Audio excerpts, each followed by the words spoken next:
الحمد لله وحده والصلاة والسلام على من لا نبي بعده أما بعد.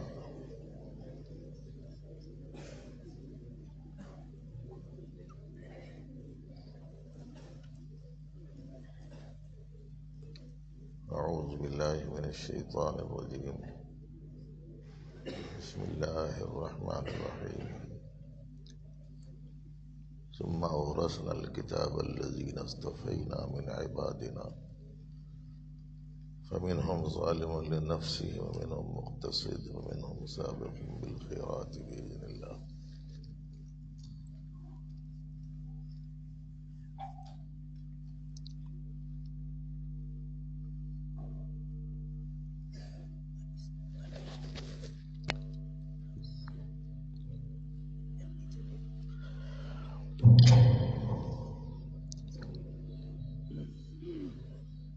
یہ بات بندے کے لیے بے حد خوشی اور مسرت کی ہے کہ آج مجھے اس عظیم ادارے میں انعامات کی مجلس میں حاضر ہونے کی یہ سعادت نصیب ہوئی.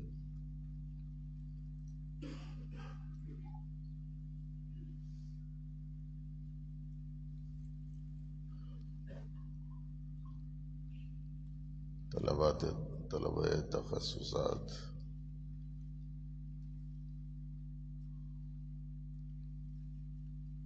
اور طلبہ دیگر نصابات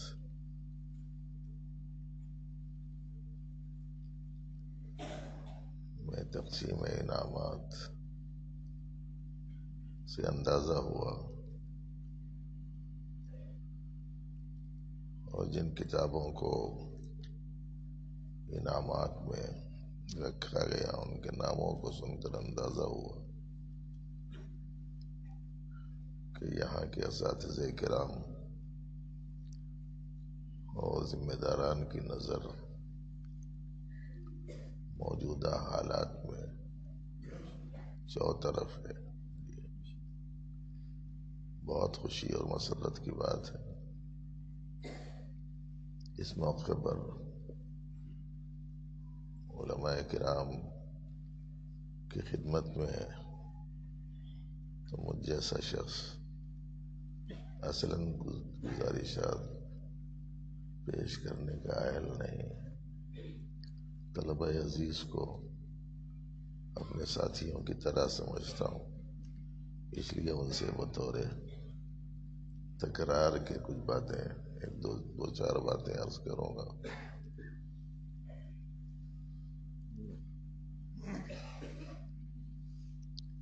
ایک بات تو یہ ہے کہ چونکہ متعدد جگہوں پر جانا ہوتا ہے تو علماء حضرات بھی بڑی محبت سے اپنے گھروں کو لے جاتے ہیں فارغین. تو وہاں جا کر ہم دیکھتے ہیں کہ ان کے پاس میں کوئی خاص چیز تو نہیں ہوتی، لیکن ان کے گھر میں ایک کتب خانہ ہوتا ہے اور بڑی تعداد میں ان کے پاس کتابیں رکھی ہوئی رہتی. اس ذخیرے کو دیکھ کر تو بڑی خوشی ہوتی ہے، لیکن کبھی وہاں وقت ملا اور تھوڑی سی فرصت رہی تو ناموں کو تلاش کرتا ہوں کہ کون کون سی کتابیں ہیں، تو ان میں سے کسی کو نکال کے دیکھنے کا اتفاق ہوتا ہے تو پتہ چلتا ہے کہ اس کو برسوں ہو گئے کسی نے ہاتھ نہیں لگایا. کتابیں تو اس مقصد سے ہوا کرتی ہیں کہ اس سے استفادہ کیا جائے. پھر وہ کتابوں کا مطالعہ بھی سرسری نہیں.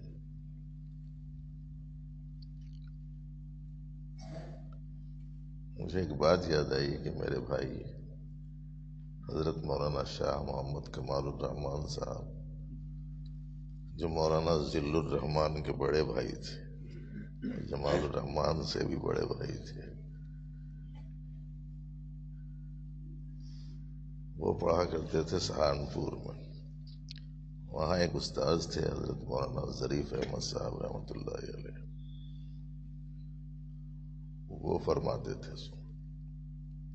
کہ ایک زمانہ تھا کہ جب کتاب کو کئی دفعہ پڑھنے کے بعد اگر اس سے پوچھا جاتا کہ تم نے فلانی کتاب دیکھی تو وہ کہتا کہ ہاں میں نے دیکھی. یعنی اسے 3 مرتبہ پڑھا، 5 دفعہ پڑھا، 10 دفعہ پڑھا، اس کے بعد کہتا تھا کہ میں نے فلانی کتاب پڑھی یا فلانی کتاب دیکھی. پھر اس کے بعد مطالعہ انحطاط کا شکار ہوا. تو ایک مرتبہ از ابتدا تا انتہا اس کتاب کو پڑھا اور پھر اس سے اگر پوچھا جاتا کہ تم نے فلانی کتاب دیکھی تو وہ کہتا کہ ہاں دیکھی. پہلا کئی دفعہ پڑھنے کے بعد کہتا تھا کہ ہاں دیکھی، اور دوسرا ایک مرتبہ پڑھنے کے بعد وہ کہا کرتا تھا کہ میں نے دیکھی. پھر اس کے بعد میں ایک مرحلہ اور آیا، وہ یہ ہے کہ کتاب کہیں کہیں سے پڑھی، یہاں سے 2-4 صفحے، وہاں سے 2-4 صفحے، وہاں سے 2-4 صفحے.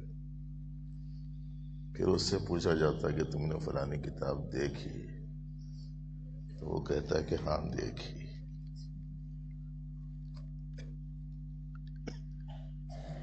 پھر اس کے بعد ایک مرحلہ آیا مطالعے کے انحطاط کا. تو وہ کتاب ہاتھ میں لیتا، اوپر کا سخت اٹا پلٹانے کے بعد پوری کتاب کی اوراق ایسا ہاتھ میں پکڑ کے ایسا پھراتا اور بند کر کے رکھ دیتا. اور اس سے کہا جاتا کہ تم نے یہ کتاب دیکھی تو وہ کہتا کہ ہاں دیکھی. اور اس وقت کا جو مرحلہ ہے، یہاں کے طلباء کا نہیں بول رہا ہوں، عام حالات جو ہم دیکھ رہے ہیں ہمارے علاقوں میں، چونکہ علمی ذوق نہیں ہے تو وہاں کے حالات بول رہا ہوں کہ کتاب الماری میں رکھی ہوئی ہوتی ہے. یہ معارف القرآن ہے، یہ معارف الحدیث ہے، یہ فتح القدیر ہے، یہ الاشباح والنظائر ہے جی.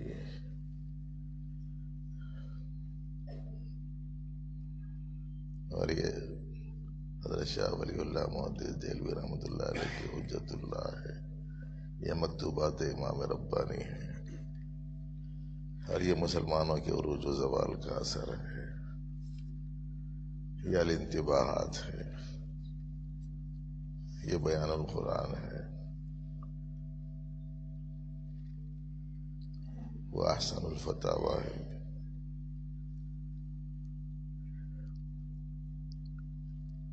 تو وہ کتاب جو اس میں رکھی ہوئی ہے، وہ کتاب دیکھتا باہر سے اور اس سے کہا جاتا ہے کہ تم نے فلانی کتاب دیکھی تو وہ کہتا ہے کہ ہاں دیکھی.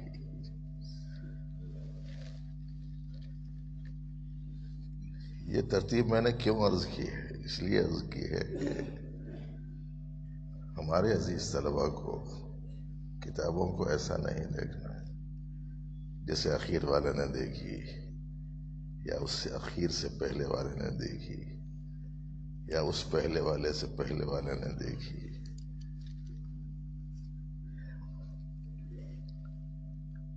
حضرت مولانا اعزاز علی صاحب رحمۃ اللہ علیہ شیخ الادب، وہ طلباء کو امتحان سے پہلے جو ان کے پاس پہنچتا تھا ان سے پوچھتے تھے کہ بھائی تم نے اپنا کتاب کی تیاری کر لی پوری؟ تو وہ کہتا کہ ہاں حضرت میں نے تیاری کر لی. تو کہا کہ کتنی دفعہ پڑھا شروع سے اخیر تک؟ تو اس نے کہا کہ حضرت 2-3 دفعہ پڑھ لی.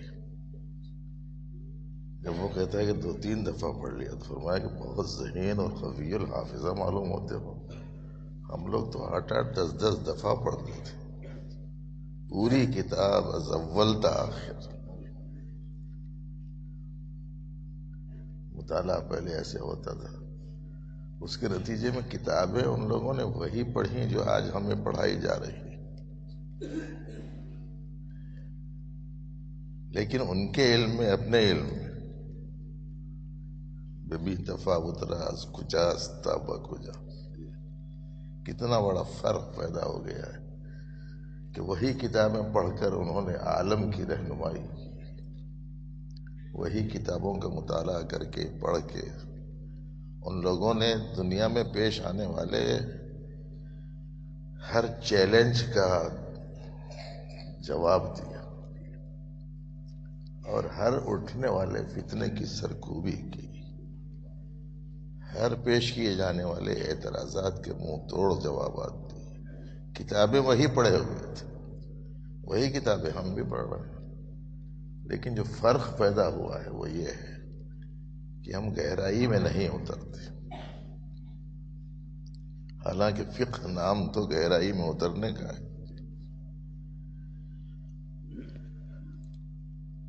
تو عزیز طلباء سے ایک گزارش تو یہ ہے کہ کتابوں کا کچھ مطالعہ ایسا کیا جائے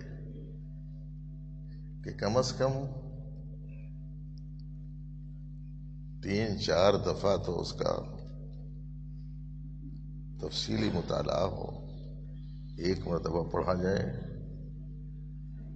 ویسے تو اس میں مذکور ہر چیز نہایت قابل قدر ہوتی ہے، لیکن مطالعہ کرنے والے شخص کو متاثر کرنے والا جو حصہ ہوتا ہے اور اس کے پاس جو معلومات ہوتی ہیں، ان معلومات میں بہت سارے معلومات وہ ہوتے ہیں جو اس کے حافظے میں ہوتے ہیں، لیکن بہت سی اہم ایسے اجزاء ہوتے ہیں جو اس کے حافظے میں نہیں ہوتے۔ ایسی کتاب کا مطالعہ کرنے کے بعد ایسے حصوں پر پینسل سے نشان لگایا جائے، یہ حصہ خاص ہے۔ پھر اس کے بعد پھر پوری کتاب کا مطالعہ کیا جائے، پھر کوئی ضروری حصے ایسے ہوں جن کی طرف خصوصی توجہ چاہیے، ان پر بھی نشان لگایا جائے، اور چوتھی مرتبہ کم از کم ان نشان زدہ حصص کو خلاصہ کتاب کی حیثیت سے اپنی نجی ڈائری میں اسے لکھا جائے، اور متعدد کتب کا اگر ایسا مطالعہ کیا جائے تو آپ کے پاس میں ایک ایسی کاپی ہوگی جس کا نام آپ چاہیں تو دے سکتے ہیں خلاصۃ الجواہر۔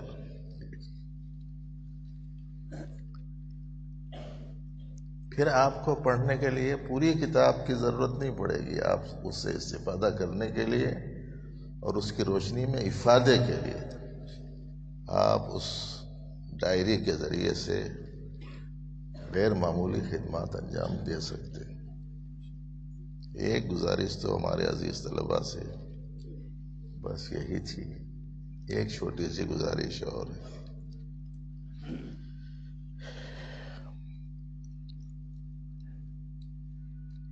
وارث کتاب ہونے کے لیے جو اللہ منتخب بندوں کو وارث بناتے ہیں،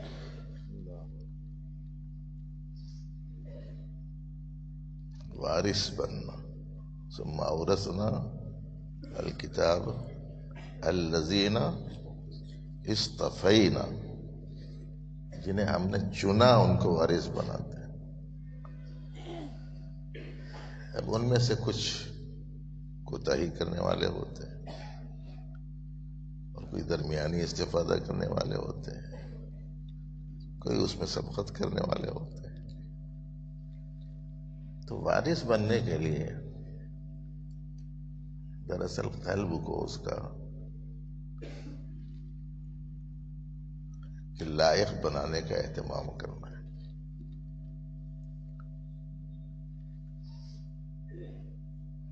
اس لیے کہ حضرت انور شاہ کشمیری رحمۃ اللہ علیہ سنا وہ فرماتے تھے، ایک مرتبہ انہوں نے اہل علم کے سامنے، بڑے بڑے اہل علم کے سامنے ایک سوال رکھا، سادہ سا سوال، اور کہا کہ بتاؤ علم کسے کہتے ہیں؟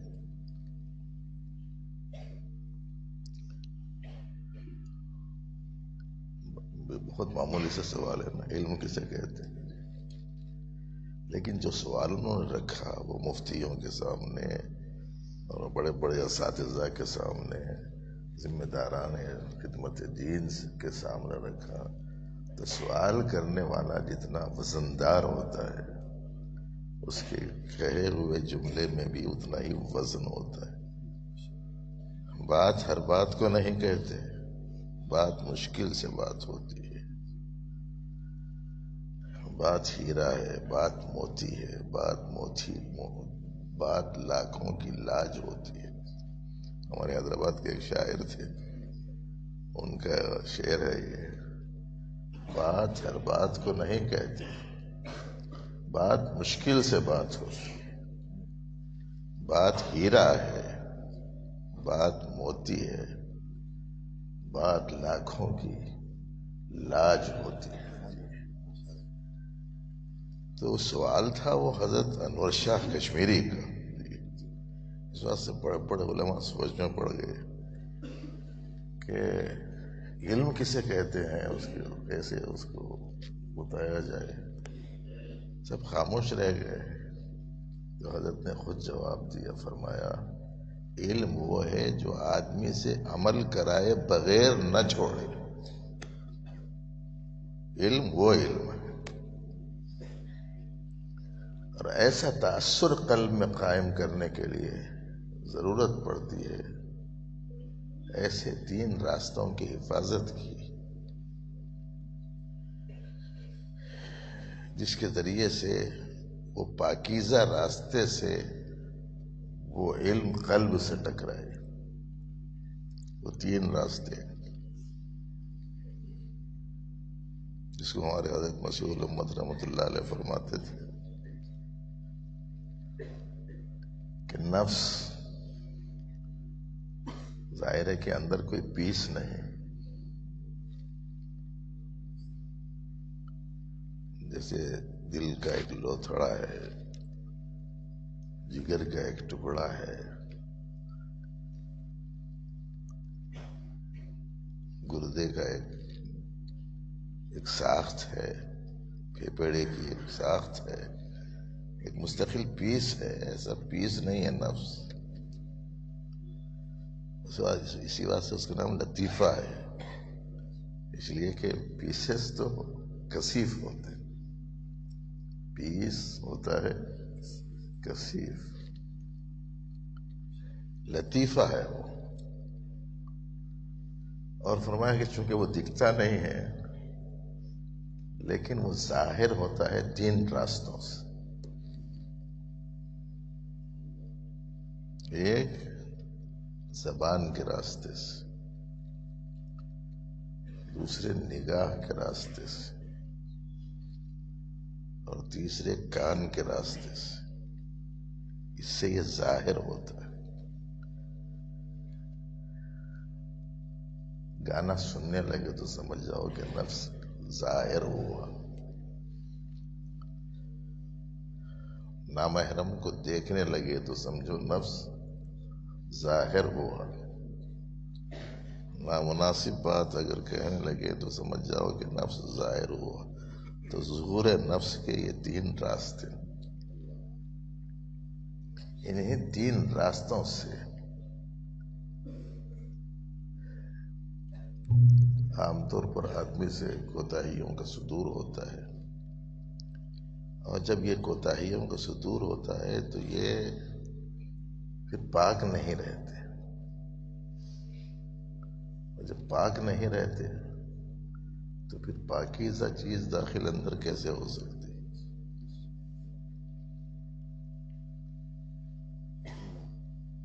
ہمارے والد بزرگوار حضرت شاہ صوفی غلام محمد صاحب قادری رحمۃ اللہ علیہ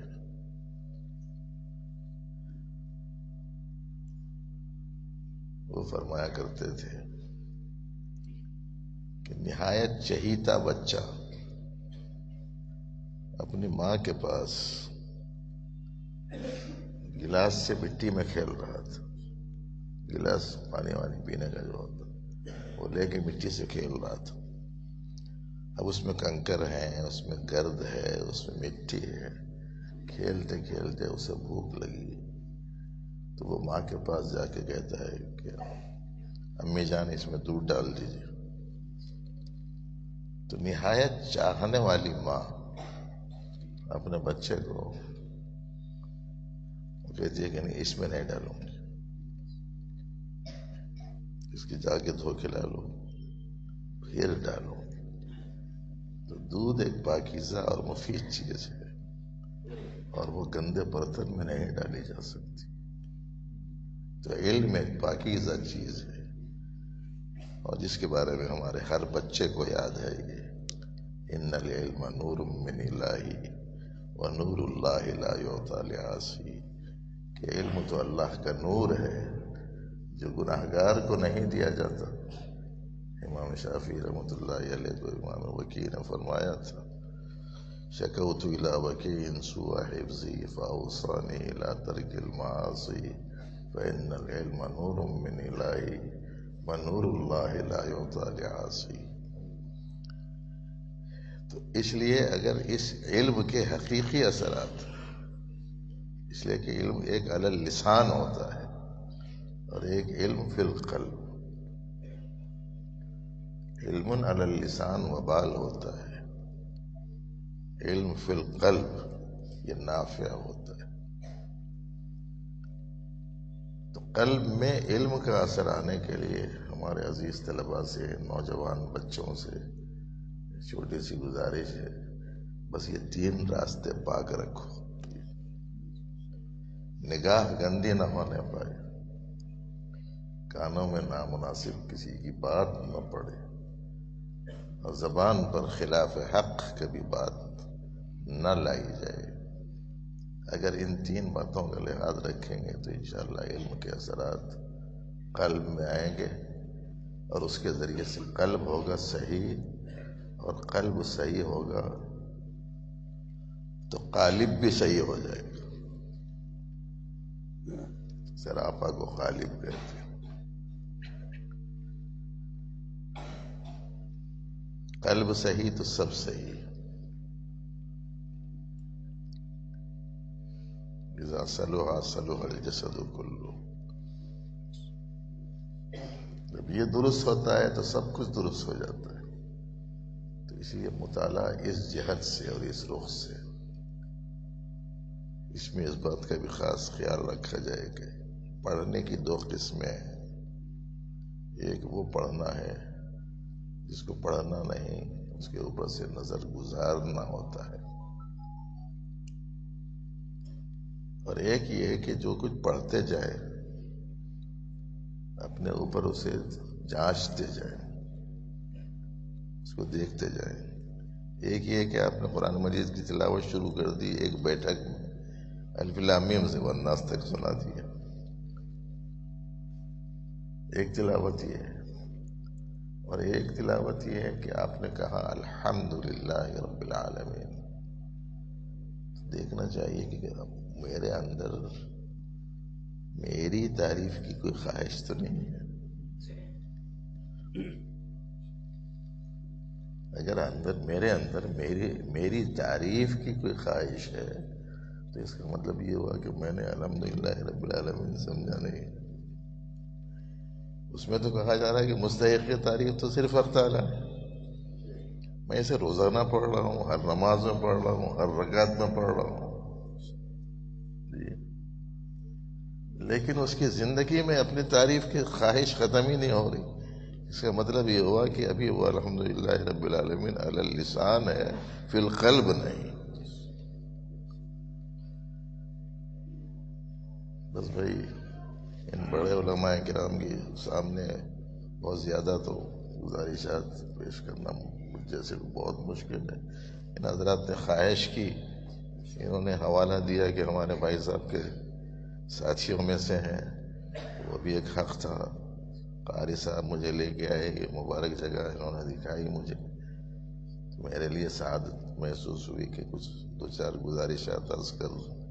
اللہ رب العالمین آپ حضرات کے ان انعامات کو آخرت کی عظیم الشان انعامات کا ذریعہ فرمائے اور مدد ویسے کو دن دوگنی رات چوگنی ترقی دے.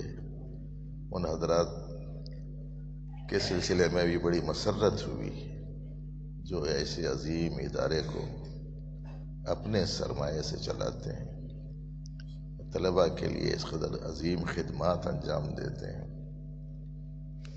بس ایک گزارش ان حضرات سے بھی ہے، اور وہ یہ ہے کہ جو چیز ہم اوروں کے لیے چاہتے ہیں، پسند کرتے ہیں، وہی چیز اپنے لیے بھی پسند کریں. ان میں ہم دین چاہتے ہیں، ہم میں دین آ جائے. ان میں ہم خدمت دین چاہتے ہیں، خدمت دین ہم بھی کریں.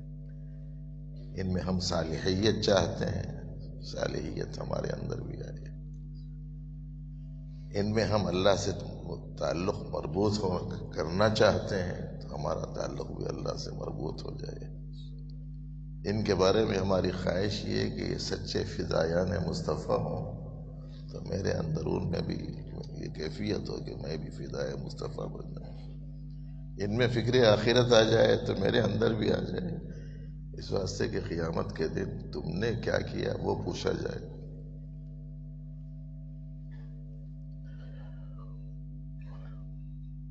قرآن شریف میں بھی یہ مضمون بیان فرمایا گیا ہے، مگر بات لمبی نہ ہو جائے اس لیے نہیں عرض کر رہا ہوں. بس یہ بات یاد رکھ لیجئے کہ ہر آدمی کی اس کی کمائی وہی کام آنے والی ہے. اس لیے 100% دین ہمارے اندرون میں آئے. اور ہمارے اپنے موضوع کے حساب سے ایک چھوٹی سی بات یہ بھی کہ ساری ایکٹیویٹیز کا عند اللہ ایک مقبول ہونا اور ایک عند الناس مقبول ہونا. عند اللہ مقبول ہونے کے واسطے اندرون میں اتصاف باخلاق حسنہ ہونا ضروری ہے. اچھے اخلاق سے اپنے آپ کو آراستہ کرنے کی کوشش کرے. اللہ رب العزت یہاں کی جانے والی خدمات کو بے حد قبول فرمائے. گجرات حاضر ہو کر یہاں کے مدارس دیکھ کر، طلباء سے مل کر، علماء کرام سے ملاقات کر کے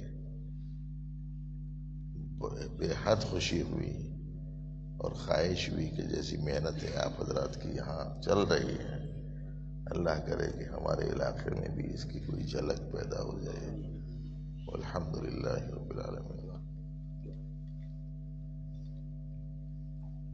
تو آگے شیخ الحدیث صاحب سے